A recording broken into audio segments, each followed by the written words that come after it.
Actually, Stan has a half-brother. He always thought his brother was broke. So then, where do you live? Up there. That's your house? It's Thanksgiving, and Stan's relatives are coming over. The second Stan sees his brother, he starts showing off his designer shirt. He even makes Steve show them his brand new game. Francine chimes in, "These 4 burners let me cook 4 things at once." A year later on Thanksgiving, the Smiths head to his brother's town, which looks totally run down. His brother picks them up and drives them to a small cabin. Steve is pretty put off by it, but just as Stan's about to go inside, his brother stops him like, "Where do you think you're going? That's just the pump house for the fountains and pool."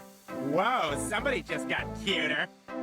Stan's brother then takes them to his mansion, built right into the hillside. Their kitchen has more burners than you can count. His brother's son leads Steve to the game room, where a bunch of people are standing around in weird outfits. Steve has no clue why they're wearing them, but in the blink of an eye, they're in a closed-off space. Steve asks where the remote is, only to find out their bodies are the remotes. His brother demos how it works right away, and Steve slowly starts to try it too. Stan can't believe his eyes, even the toilet is solid gold, with a butler to clean it for him. Turns out there's a reason for the huge gap between the brothers. Back when their grandpa split his inheritance, he gave them a choice, a plot of land or $20,000. Stan picked the money without a second thought, while his brother took the land and now makes tens of thousands of pounds off it every year. Roger disguises himself as a shark and bites off Steve's arm and get this, they're only doing it to help Steve get over his fear of sharks. At the hospital, Stan demands Roger hand over the arm, and Roger spits it out of his mouth. Gross, but classic Roger. Stan's about to come clean to Steve, but Steve's already treating the injury like a badge of courage, so Stan hides the arm behind his back. From that point on, Steve's all about crazy, death-defying stunts. The two even jump off a cliff together. Stan's low-key obsessed with this confident version of Steve. That night, they climb up a bridge, and Steve starts walking along the edge. Roger thinks Steve's gone off the deep end, but Stan's like, "This is great." Then Steve pulls all kinds of dangerous tricks, and Stan's beaming with pride. But what Stan doesn't see coming. One day, they spot Steve getting beat up at a toy store and he's laughing through every punch. As soon as Stan shows up, the bullies scatter, finally realizing this is a problem. Stan tries to snap Steve back to reality, but Steve's convinced he's the bravest guy on the planet. So Stan tells Roger to spit out the arm, only for Roger to hock up Rogo instead. Yeah, that tiny little alien guy who lives in his throat. Rogo spits out Steve's arm, scurries back into Roger's mouth, and Stan confesses the truth. The shark was just Roger in a disguise. When Steve realizes his whole courage was built on a lie, he collapses in despair.